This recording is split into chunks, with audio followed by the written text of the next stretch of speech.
बिस्मिल्लाहिर्रहमानिर्रहीम। बच्चों last time discuss कर रहे थे, हमने पढ़ा था कि पोटेंशियल ग्रेडियंट का रिलेशन, यानी कि हमने पढ़ा था लास्ट टाइम जो टॉपिक था electric field intensity as a potential gradient. यहाँ पे हमने फार्मूला ड्राइव किया था कि E is equal to minus delta V over delta R, यानी कि हमें डिस्टेंस पता हो, पोटेंशियल पता हो, दोनों को डिवाइड करके हम उन वहाँ पे electric field intensity find out कर सकते हैं। अच्छा, ये जो हमने ड्राइव किया था इसमें जो इलेक्ट्रिक फील्ड इंटेंसिटी है, अब यहाँ ये पॉजिटिव प्लेट है, इधर क्या है नेगेटिव, तो इलेक्ट्रिक फील्ड इंटेंसिटी इन दो प्लेटों के दरमियान में कांस्टेंट रहती है। तो ये याद रखना है कि यहाँ पे इलेक्ट्रिक फील्ड इंटेंसिटी अगर आपको पूछा जाएगा, हर जगह पे इलेक्ट्रिक फील्ड इंटेंसिटी क्या रहेगी, कांस्टेंट। चाहे ये वाला पॉइंट है, चाहे ये वाला पॉइंट है, चाहे ये वाला है, चाहे ये वाला है, ऊपर से नीचे कहीं पे भी आ जाए, आपके पास इलेक्ट्रिक फील्ड इंटेंसिटी जो है वो हर जगह पे क्या रहती है, कांस्टेंट रहती है। तो ये हमने लास्ट टाइम डिस्कस किया था, यानी कि हमारे पास हमें ये मालूम होना चाहिए कि यहाँ पे जो E है वो रिमेन्स कांस्टेंट है, या ये फार्मूला तब एप्लीकेबल है अगर इलेक्ट्रिक फील्ड इंटेंसिटी क्या रहेगी, कांस्टेंट। आज हमने फाइंड करना है इलेक्ट्रिक पोटेंशियल, यानी हमने V का रिलेशन फाइंड करना है किसी एक खास पॉइंट पे। मसलन मैं कहता हूँ वो चार्ज पड़ा है, उससे मैं 10 मीटर के फासले पे, उससे मैं 20 मीटर के फासले पे, उससे मैं 30 मीटर के फासले पे हूँ, जितने फासले पे हूँ मुझे वहाँ पे अपना पोटेंशियल पता चल सके, उसके लिए हम रिलेशन ड्राइव करते हैं। सपोज करें कि हमारे पास ही कोई पॉइंट चार्ज है, हम लेट्स सपोज एक पॉजिटिव पॉइंट चार्ज, ठीक है बच्चों, ये आपस इलेक्ट्रिक फील्ड लाइन जिससे जा रही, इस तरह करके इलेक्ट्रिक फील्ड लाइन जिससे बाहर निकलेंगे, तो ये हमारे पास इस तरह इलेक्ट्रिक फील्ड लाइन आ जाए। अब ये है कि हमें ये पता है कि ये दो प्लेटों के दरमियान में इलेक्ट्रिक फील्ड कांस्टेंट रहता है, यानी कि यहाँ पे हर जगह कांस्टेंट रहता है। अब ये है कि पॉइंट चार्ज, इससे आप दूर जाएं या करीब आएँ, इलेक्ट्रिक फील्ड इंटेंसिटी का फार्मूला होता है E इज इक्वल टू, ये इस चार्ज को हमने Q का नाम दिए। हम सपोज करें इससे 10 मीटर के फासले पे है, 20 मीटर पे है, 30 मीटर है, 40 मीटर पे है, वहाँ पे हम पोटेंशियल फाइंड करना चाहते हैं। तो हमारे पास जो E is equal to K जो अंदर रखा हुआ चार्ज है और उससे फासले का, यानी कि अगर यहाँ पे देखा जाए तो जिस तरह हम लाइनों को फॉलो करते जाएंगे हमारा चार्ज से फासला क्या होता जाएगा, ज़्यादा, R की वैल्यू ज़्यादा है तो E की वैल्यू क्या हो जाएगी, कम। तो हमें यहाँ पे ये पता चला कि यहाँ पे इलेक्ट्रिक फील्ड कांस्टेंट नहीं रहती, यहाँ पे इलेक्ट्रिक फील्ड क्या रहती है, वेरिएबल है, और किसके हिसाब से, डिस्टेंस के स्क्वायर के हिसाब, ठीक है कि नहीं। तो ये पॉइंट, अब हम चाहते हैं किसी स्पेसिफिक फासले के ऊपर हम इलेक्ट्रिक फील्ड इंटेंसिटी की वैल्यू फाइंड करो, वहाँ से हम क्या निकालें, इलेक्ट्रिक पोटेंशियल की वैल्यू हम फाइंड आउट करें। हम सपोज करें कि हमारे पास कोई पॉइंट B था, उससे चल के हम A पॉइंट पे आए, ठीक है, पॉइंट पहले B था, वहाँ से चल के हम कहाँ पे आए, A पॉइंट पे। तो हम जैसे जैसे हम चार्ज के करीब आ रहे हैं, फ़र्ज़ करें हमारे पास ये पॉजिटिव चार्ज, इधर टेस्ट चार्ज है, जब हम उसको करीब लेके जाएंगे तो हम यहाँ पे ये क्या करेगा, रिपेल करेगा। जितना हम इसके करीब होते जाएंगे, ये वाला चार्ज इस आने वाले चार्ज को उतनी रिपल्शन क्या करता जाएगा, ज़्यादा, और जितना हम उसके करीब जाना चाहेंगे, हम चार्ज को धकेलने के लिए उसको एनर्जी भी क्या देनी पड़ेगी, ज़्यादा। तो जितना हमें उस पर काम ज़्यादा करना पड़ेगा उतना उसका पोटेंशियल क्या होता जाएगा, ज़्यादा। इसका मतलब ये है कि हमारे पास जैसे जैसे चार्ज पे होने वाला काम बढ़ेगा उतना ही उसका पोटेंशियल भी क्या होता जाएगा, ज़्यादा होता जाएगा हमारे पास। तो ये हमने यहाँ पे चीज़ सीखी थी लास्ट टाइम। अब यहाँ पे हम ये कह रहे हैं कि पॉइंट B है, दूसरा कौन सा पॉइंट A है, हम B से किसकी तरफ मूव कर रहे हैं, A की तरफ। तो हम ये कह रहे हैं कि चार्ज के सेंटर से इस पॉइंट का फासला है RA और इस पॉइंट का फासला है RB, ठीक है कि नहीं। तो आप कह सकते हैं R is the distance of the point A from the centre of the charge Q and RB is the distance of the point B from the centre of charge. यानी हम ये कहते हैं कि हमने यहाँ पे कोई टेस्ट चार्ज रखा, उसको B से A की तरफ मूव कर रहे हैं। हम ये देखना चाहते हैं कि यहाँ पे एक खास पॉइंट पे पोटेंशियल कितना है, या यहाँ पे कितना है, या इन दोनों के दरमियान में कितना है, ठीक है बच्चों। अब हमारे पास इलेक्ट्रिक पोटेंशियल को हम डिफाइन लास्ट पे करेंगे, पहले इसका हम फार्मूला ड्राइव करेंगे। हमने फार्मूला ड्राइव करना है V का या पोटेंशियल का हमारे पास। तो यहाँ पहले एक दो टर्म हम डिफाइन कर दें कि RA हमारे पास क्या है, distance of the point, distance of point A from the centre of charge, the centre of charge Q,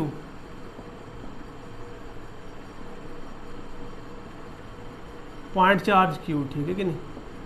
इसी तरह अगर RB देखा जाएगा तो RB distance of the point क्या होगा हमारे पास, B from the centre of charge Q, ठीक है कि नहीं बच्चों।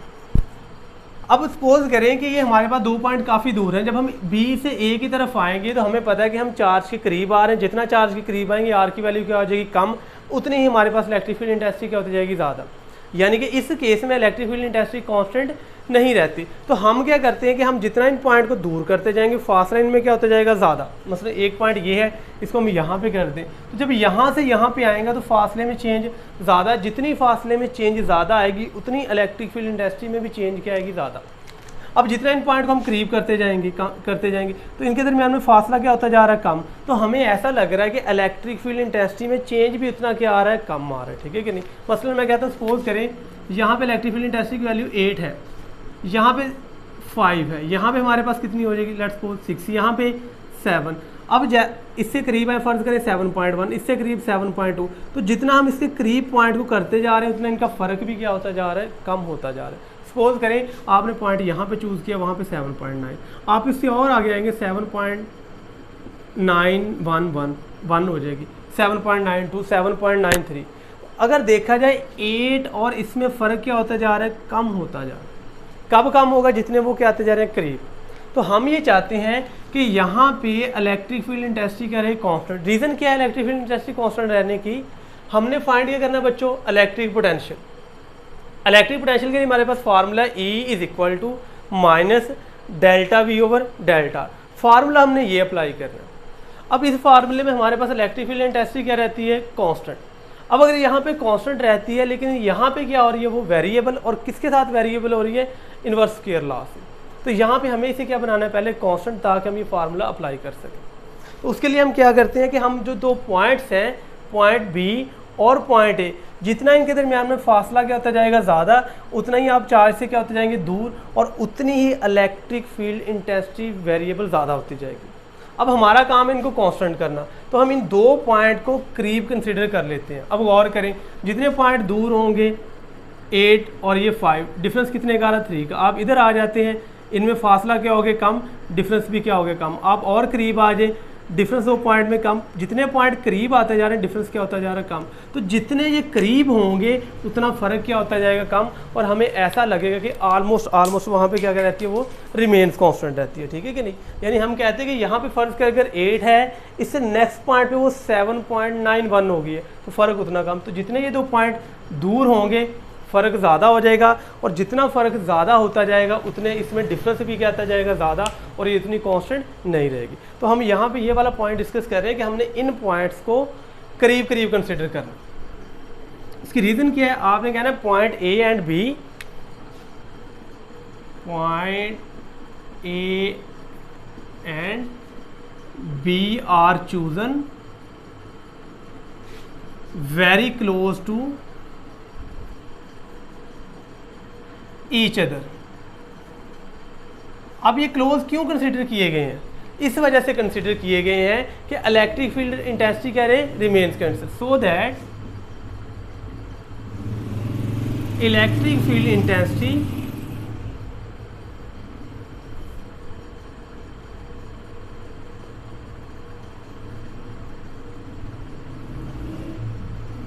Remains constant.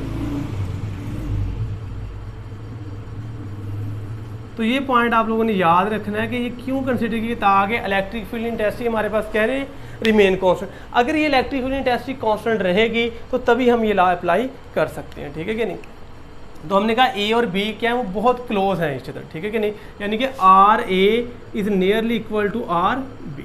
मसलन फ़र्ज़ करें इस पॉइंट का फासला चार्ज से है 4.01, इस पॉइंट का फासला कितना चार्ज से 4.01। सिर्फ समझने के लिए आप कहते हैं B पॉइंट का फासला जी 4.1। ठीक है बच्चों। तो अगर देखा जाए इनमें फ़र्क क्या नेग्लिजिबल नहीं आ रहा, यानी आप कह रहे हैं 4.01 या 4.1 ऑलमोस्ट क्या है सेम। तो जितना इनमें फ़र्क कम होगा उतनी इलेक्ट्रिक फील्ड इंटेंसिटी क्या रहेगी रिमेन्स कांस्टेंट। तो यानी आपने कहना so E is equal to constant. ठीक है बच्चों। अगर E कांस्टेंट रहेगा तो हमने ये कहा है कि हमारे पास ये फार्मूला अप्लाई हो सकता है। तो हम कौन सा फार्मूला अप्लाई करेंगे, delta V is equal to minus E into delta. तो यही फार्मूला हमने स्टार्ट में कहा था, E is equal to minus delta V over delta R इधर आ क्या हो जाएगा मल्टीप्लाई माइनस इधर आ, तो delta V is equal to minus E into delta R. तो ये हमारे पास इक्वेशन नंबर ए आ जाती है।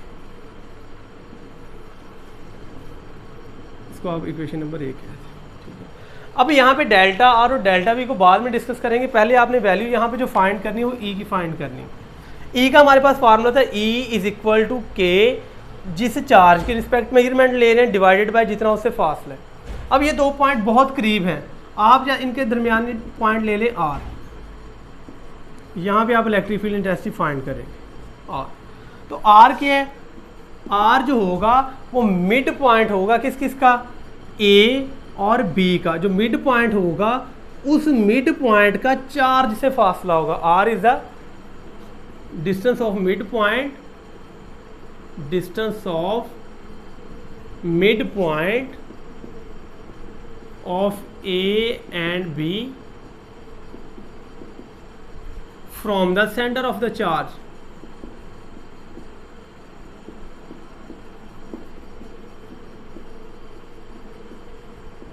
ठीक है कि नहीं।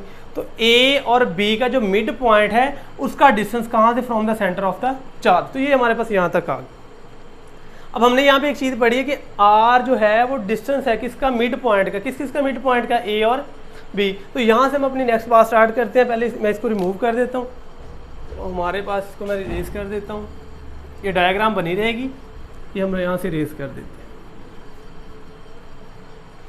आर जो है वो मिड पॉइंट है। मिड पॉइंट कैसे निकालते हैं, किस किस का मिड पॉइंट है, ए और बी का। तो मिड पॉइंट हम कैसे निकालेंगे, R is equal to R A plus R B over. ठीक है बच्चों, तो ये आ गया mid point of A B. तो इसे लिख लें mid point of A and B. अब हमारा पहला काम है, हमने इलेक्ट्रिक फील्ड इंटेंसिटी ई की वैल्यू फाइंड करनी। तो जो ई होता है, E is equal to K Q over are का स्क्वायर। अब हमें यहाँ पे आर की वैल्यू पुट करनी। जब आपकी आर की वैल्यू यहाँ पे पुट करेंगे तो आपके पास ई की वैल्यू आ जाएगी। वही ई की वैल्यू आप उठा के इस इक्वेशन ए में पुट कर देंगे। तो इस इक्वेशन को हम बी का नाम दे देते हैं। अब ये चीज़ याद रखिए, आपकी बुक पे लिखा हुआ है कि mid point of A B. असल में जो ए बी का मिड पॉइंट होता है, ये जब दो चीज़ों को ऐड करके आप 2 से डिवाइड कर देते हैं तो यहाँ से जो असल में मीन निकलता है, इसको नाम देते हैं आप लोग अरिथमेटिक मीन का। तो ये आप लोगों ने साथ में लिख देना, इसे आप लोग कहते हैं अरिथमेटिक मीन। ठीक है कि नहीं। और एक होता है ज्योमेट्रिक मीन, उसे जी एम कहते हैं, ज्योमेट्रिक मीन, इसे जी एम कहते हैं। और ये अरिथमेटिक मीन होता है, इसे आप लोग ए एम कहते हैं।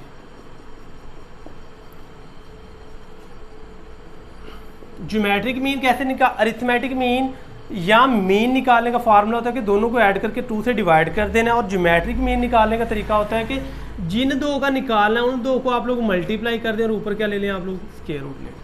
ठीक है बच्चों, यानी कि दोनों को मल्टीप्लाई। अब यहाँ पर अरिथमेटिक मीन आप लोगों ने किसका निकाला, ए और बी का, दोनों को ऐड करके किससे डिवाइड कर दिया, 2 से। और यहाँ पे आप लोग क्या निकालें, ज्योमेट्रिक मीन, दोनों को मल्टीप्लाई किया और किससे डिवाइड कर दिया, 2 पे। यहाँ पे असल में जो आपको वैल्यू चाहिए वो आर की वैल्यू चाहिए। ठीक, अब आर की वैल्यू आई है R A plus R B over 2, तो आप वो भी यहाँ पे पुट कर सकते हैं। हम इसको थोड़ा सा आसान करने की कोशिश करेंगे। अब हमने ये कहा था कि ए और बी जो हैं वो क्लोज कंसीडर किए जाते हैं। क्यों क्लोज, ताकि जो इलेक्ट्रिक फील्ड इंटेंसिटी है वो क्या रहे आपस कांस्टेंट। ठीक है कि नहीं।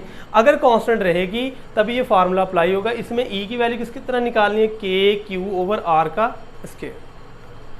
तो यहाँ पे हम इसको सॉल्व करते हैं थोड़ा सा। अब मैंने बताया कि ए और बी की आप 2 वैल्यू सपोज कर लें। फॉर एग्जाम्पल इसकी वैल्यू आपने सपोज किया 4.01 और जो बी की वैल्यू आप लोगों ने सपोज की है वो आप लोगों ने सपोज की है 4.1। अब ये याद रखें कि ये दोनों पॉइंट क्लोज हैं। ठीक है, ये नहीं है कि इसकी वैल्यू 4 है और इसकी 16 है।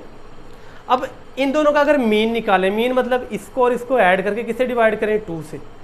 4.01 को 4.1 में ऐड करें और 2 से डिवाइड करें तो जो आपका आंसर आएगा वो आंसर आएगा 4.05। यानी कि यहाँ पे वैल्यू रख के अगर डिवाइड करें तो 4 पॉइंट कितना आएगा, 05। और अगर दोनों को मल्टीप्लाई करें और फिर स्क्वायर रूट लें तो उसकी वैल्यू आएगी 4.054। ये सिर्फ समझने के लिए हमने दो वैल्यूज ली थी, 4.01 और 4.1। अगर ऐड करके 2 से डिवाइड करें या मल्टीप्लाई करके आप लोग स्क्वायर रूट ले लें। अब गौर करें, अगर देखा जाए ये क्या निकला उसका अरिथमेटिक मीन और ये क्या निकला उसका ज्योमेट्रिक मीन। अब ए और बी बहुत क्लोज हैं, तो जितनी अरिथमेटिक मीन की वैल्यू है ये ऑलमोस्ट उतनी किसकी आएगी ज्योमेट्रिक मीन। तो आपकी बुक पे एक लाइन लिखी है, when A and B are very close to each other, या हम ये कहते हैं कि जितना आर है ऑलमोस्ट उतना ही क्या है आर बी है, ये आपस में क्या हो गया क्लोज। तो आपके पास जो अरिथमेटिक मीन है वो किसके बराबर चला जाता है, वो ज्योमेट्रिक मीन के बराबर चला जाता है। तो ये याद रखें कि अरिथमेटिक मीन किसके बराबर निकल जाता है, ज्योमेट्रिक। ठीक है बच्चों, यानी कि आप अरिथमेटिक मीन की वैल्यू निकालें वो 4.05 आएगी, ज्योमेट्रिक मीन की निकालें वो 4.054। तो ये और ये वैल्यू बराबर आती कब, जब ये दोनों क्लोज होंगी। अगर आप एक को 4 ले लें और इसको 16 ले लें तब आप सॉल्व करेंगे, आपके आंसर कभी भी मैच नहीं करेंगे। ठीक है कि नहीं, इसका आंसर 8 आएगा, इसका बदल जाके आएगा 4 और 16, इसका 10 आ जाएगा आपके पास। तो जब ये दूर दूर होंगे तब जवाब बराबर नहीं आएगा, जब ये दोनों ऑलमोस्ट क्लोज होंगे तभी ये दोनों आंसर क्या आएंगे बराबर। तो बुक पे एक लाइन लिखी है, as A and B are very close to each other so arithmetic mean becomes equal to geometric mean. कब, जब आर ए और आर बी ऑलमोस्ट क्या हो जाते हैं इक्वल। अब अरिथमेटिक मीन हमारे पास क्या है, R A plus R B over 2, और ज्योमेट्रिक मीन क्या है, आर ए आर बी और ऊपर क्या आ जाएगा स्क्वायर। ठीक है बच्चों, अब R A plus R B over 2 अगर देखा जाए, इसको तो हमने किसका नाम दिया हुआ है आर का। ठीक है, वही आर यहाँ पे पुट करें तो आर किसके बराबर आ जाएगा, आर ए आर बी और इसका क्या आ जाएगा आप लोगों के पास स्क्वायर। ठीक है, अब ये हमारे पास आर की, हमें किसकी वैल्यू चाहिए आर स्क्वायर की, तो आप यहाँ पे लिख लें squaring on both side, squaring on both sides. तो आर का स्क्वायर किसके बराबर आ जाएगा, आर ए और आर बी हमारे पास। इसको क्वेश्चन नंबर आप लोग सी कह रहे हैं। हमें असल में ई की वैल्यू चाहिए, हमने वहाँ पे इक्वेशन ए लिखी थी, delta V is equal to minus E into delta R, यानी आप बी से चल के कहाँ पे आए ए पे, तो इस क्वेश्चन को हमने ए का नाम दिया था। अब हमारे पास आर स्क्वायर की वैल्यू आ गई, उसको उठा के आप इक्वेशन नंबर बी में पुट करें, तो putting C in B in equation B, तो हमारे पास जो इक्वेशन बनेगी वो और करें क्या बनेगी, E is equal to K Q over R square. तो हमारे पास आ जाएगी E is equal to K Q over R square. R square की वैल्यू क्या है, आर ए और आर बी, ये हमारे पास इक्वेशन। इसको आप लोग डी का नाम दे दें। हमें डी तो नहीं चाहिए, हमें तो असल में क्या चाहिए ए, तो आप कहते हैं putting equation D in equation A, putting equation D in equation A. तो हमारे पास क्या आएगा, delta V is equal to minus K Q over R A R B into हमारे पास क्या आ जाएगा, डेल्टा आर आ जाएगा। ठीक है बच्चों, यहाँ तक हमारे पास चीज़ आ गई सॉल्व। इसको आप लोग क्वेश्चन नंबर ई कह दें। ठीक है, यहाँ तक होगी बात क्लियर सभी को कि नहीं। तो हमने पहले क्या किया, आर की वैल्यू निकाली। आर की वैल्यू कैसे निकाली, क्योंकि जो आप पास ए और बी पॉइंट थे वो very close to each other थे। हमने कहा फर्ज करें 4.01 सॉरी और 4.1, तो जब इनका अरिथमेटिक मीन निकालें या ज्योमेट्रिक मीन निकालें तो दोनों क्या आते हैं बराबर। ये आर है तो आर स्क्वायर की वैल्यू क्या आ गई, आर ए और आर बी, वो आपने इक्वेशन नंबर बी में पुट की है। वहाँ से आपने ई की वैल्यू निकाली तो डी किस में पुट कर दिया आप लोगों ने, ए में। तो delta B is equal to minus E into delta R, और ये हमारे पास इक्वेशन आ गई। ठीक है, तो यहाँ तक हमारे पास क्वेश्चन सॉल्व हो गया। अगर डेल्टा आर देखा जाए तो जहाँ से चले हैं, जहाँ पे पहुँचे दोनों को माइनस कर दें। मसलन चले कहाँ से थे, बी पे, पहुँचे कहाँ पे, ए पे, तो ये R A minus R B होगा। ठीक है कि नहीं। तो आप ऐसे भी लिख सकते हैं कि डेल्टा आर की वैल्यू हमारे पास क्या होगी, R A minus R B, और चेंज इन पोटेंशियल, जितना ए पे पोटेंशियल है माइनस जितना बी पे, तो डेल्टा बी की हमारे पास वैल्यू क्या आएगी, V A minus V B. ठीक है, तो ये हमारे पास वैल्यूज आ जाती है कि delta B is equal to V A minus V B और delta R is equal to R A minus R B. तो वहाँ पे आप वैल्यूज पुट कर दें तो हमारे पास यहाँ पे आएगा V A minus V B is equal to minus K Q over R B into R A minus R B. ठीक है, तो ये हमारे पास चीज़ आ गई। तो हमने यहाँ पे डेल्टा वी की वैल्यू पुट कर दी और डेल्टा आर की। अच्छा, अगर आपको पेपर में समझ ना आए तो इसको सॉल्व करने का आसान तरीका ये होता है कि अगर यहाँ पे पहले ए लिखा है तो डेल्टा आर में पहले ए लिखना है, अगर यहाँ पे बी है पहले लिखना है तो फिर यहाँ पे भी are B minus R A होगा। तो इसके रिस्पेक्ट आपने वैल्यू निकालनी है। अगर आपको ये चीज़ नहीं भी याद रहती तो पेपर में आप बेशक ए पहले लिख लें या बी पहले लिख लें, उससे फ़र्क नहीं पड़ेगा। वो खुद ब खुद फार्मूला अपने आप को ऐसे एडजस्ट कर लेगा कि आपका फार्मूले का आंसर चेंज नहीं होगा। अब इससे आगे हम इसको स्टार्ट करते हैं कि हमारे पास इसको सॉल्व कैसे करना है। तो हमारे पास फार्मूला निकल आया है कि del V A minus V B is equal to V A minus V B is equal to minus K Q over R B into, यहाँ पे पहले क्या है ए, तो R A minus R B.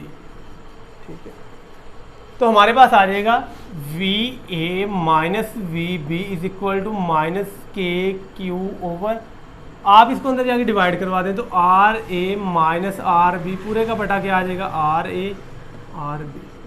ठीक है, तो आ जाएगा V A minus V B is equal to minus K Q into R A over R B minus R B over R A minus R B. ठीक है, तो R ए से क्या हो जाएगा कैंसल और आर बी से क्या हो जाएगा बच्चों कैंसल। तो हमारे पास जो चीज़ आएगी वो आएगी V A minus V B minus K Q into 1 over R B minus 1 over R. ठीक है, अब ये माइनस बाहर है, इसको अंदर मल्टीप्लाई करें तो ये माइनस की बन जाएगी, ये किसी बन जाएगी प्लस की। तो V A minus V B is equal to K Q, ये माइनस अंदर, तो ये माइनस की ये प्लस की, इसको पहले लिख लें इसको बाद में। तो 1 over R A minus 1 over R B. तो ये है पोटेंशियल डिफरेंस बिटवीन 2 पॉइंट, जिन 2 पॉइंट की तरफ मूव किए। एक पॉइंट बी है, दूसरा पॉइंट क्या है ए, यानी जहाँ से चले हैं जहाँ पे पहुँचे हैं। अगर याद हो इस तरह का फार्मूला एक ड्राइव किया था हमने चैप्टर नंबर 4 में फर्स्ट ईयर में एब्सोल्यूट पोटेंशियल के रिलेटेड, वो भी कुछ इस तरह का फार्मूला ही बन रहा था कि वर्क डन का निकालते थे, यहाँ पे जी एम और यहाँ पे स्मॉल एम भी आते थे। ये पोटेंशियल है और पोटेंशियल जो है वो मैथ पे या आने वाले चार्ज पे डिपेंड नहीं करता, वो तो सिर्फ की सिर्फ करेक्टरिस्टिक होती है जो सामने पड़ी हुई चीज़ है इनकी। तो इस वजह से यहाँ पे आने वाला चार्ज जो है वो डिपेंडेंसी नहीं रखता। अब ये है 2 पॉइंट के दरम्यान में पोटेंशियल। तो अब हमारे पास जो है वो ड्राइव करना है एब्सोल्यूट पोटेंशियल कि व्हाट इज एब्सोल्यूट पोटेंशियल। तो ये हमारे पास 2 पॉइंट का आ गया। एब्सोल्यूट के लिए हम ये जो काम करते हैं कि जो सेकंड पॉइंट है कि जहाँ से चलना है उसको इन्फिनिटी पे ले जाए। असल मैंने आपको बताया हुआ पहले भी कि जो आपके पास अगर फ़र्ज़ करें एक बच्चे के 40 मार्क्स हैं कि 45 है, तो जो 45 है उसके किसके रिस्पेक्ट है, एक बच्चे के 40 मार्क्स हैं 45, इसके 45 0 के रिस्पेक्ट, इसके 40 0 के। अगर इनका आपस में देखा जाए तो हम कहेंगे इसके 5 नंबर हैं ज़्यादा, किसके रिस्पेक्ट 40। तो ये जो 5 का रेफरेंस है ये 40 है, 40 का रेफरेंस 0 है, 45 का रेफरेंस भी क्या है 0। तो जो 5 है वो रिलेटिव है और जो 40 है वो क्या है, उसको किससे कंपेयर कर रहे हैं 0 से। तो ये कौन सी वैल्यू, ये एब्सोल्यूट है और ये आपस कौन सी है रिलेटिव। यहाँ पे अगर देखा जाए ए और बी ये रिलेटिव हैं। अब अगर b को उठा के हम इन्फिनिटी पे ले जाएं तो इन्फिनिटी पे जाके इसका पोटेंशियल कितने का हो जाएगा 0। तो हमारे पास जो वैल्यू आएगी वो एब्सोल्यूट की आएगी। अब हम यहाँ पे फाइंड करने जा रहे हैं एब्सोल्यूट पोटेंशियल और हमारे पास ये कह दें electric potential at a point, या इसको दूसरा नाम दे दें एब्सोल्यूट पोटेंशियल का, तो बात क्या होगी सेम। तो यही हम फाइंड करने लगे हैं, इसी की हम आगे डेफिनेशन करेंगे एब्सोल्यूट पोटेंशियल, या इसको आप लोग कह दें कि आप पास electric potential at a point due to point charge, absolute potential. ठीक है बच्चों, तो ये हमारे पास चीज़ आ जाती है। एब्सोल्यूट के लिए हम कह रहे हैं कि हम बी से ए पे नहीं आए, इस बी को उठा के हम कहाँ पे ले जाएं इन्फिनिटी पे। तो यहाँ पे ख़त्म करें, हम कह रहे हैं जी इन्फिनिटी पे हैं कहीं, या उस पॉइंट पे हैं जहाँ पे जाके इसका असर ख़त्म हो जाता है। ठीक है, तो उधर से हमने इधर मूव करना है। अब अगर देखा जाए तो बी कहाँ पे हमारे पास पहुँच चुका है बच्चों, इन्फिनिटी पे। अगर b इन्फिनिटी पे है तो इस पॉइंट का फासला भी कितना हो जाएगा, इन्फिनिटी। तो r भी किसके बराबर निकल जाएगा, इन्फिनिटी, ठीक है कि नहीं। या अब अगर b इन्फिनिटी पे है तो यहाँ पे इस चार्ज का असर खत्म हो जाएगा, तो यहाँ पे जाके पोटेंशियल कितना हो जाएगा इस पॉइंट के रिस्पेक्ट, तो 0। तो इसी इक्वेशन को यूज़ करें जो हमने लास्ट में लिखी थी, हमने लिखी थी कि VA माइनस जो लास्ट में इक्वेशन लिखी थी VB की जगह 0 is equal to KQ into 1 over जहाँ पे आए हैं -1 ओवर R भी जहाँ से चले हैं। किसी भी चीज़ का बटा इन्फिनिटी तो आंसर कितना आता है 0। तो VA minus 0 VA KQ into 1 over RA minus 0। तो V is equal to VA is equal to K into 1 over RA। तो ये आ जाएगा KQ ओवर RA, जैसे कह दे 1 over 4 pi epsilon not Q over R। तो K की हमने value put कर दी। ये है at a specific point A। अब गौर करें, अगर हम जनरल लिखें तो V is equal to 1 over 4 pi epsilon naught, अंदर रखा हुआ चार्ज और चार्ज से जितना फासला है, ठीक है। अगर फर्ज करें मैं कहता हूँ जी चार्ज से फासला है 10 मीटर, सपोज करें चार्ज से फासला कितने का है 10 मीटर का, तो यहाँ पे मैं 10 की वैल्यू पुट कर दूंगा। चार्ज और मेरे दरमियान में मीडियम वैक्यूम है तो एप्सिलॉन नॉट आएगा। अगर कोई और मीडियम आ जाता है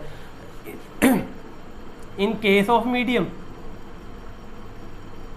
तो आप कहेंगे potential is equal to 1 over 4 pi epsilon naught, जितना मीडियम है चार्ज ओवर आर। तो ये इन केस ऑफ मीडियम है, लेकिन बुक पे फार्मूला डिस्कस नहीं किया गया। अच्छा, अब आपको अंदर रखा हुआ चार्ज पता होना चाहिए, जिसकी तरफ आपने जाना है उससे फासला पता होना चाहिए, और दरमियान में मीडियम है वो पता नहीं, तो आप किसी भी पॉइंट पे पोटेंशियल फाइंड कर।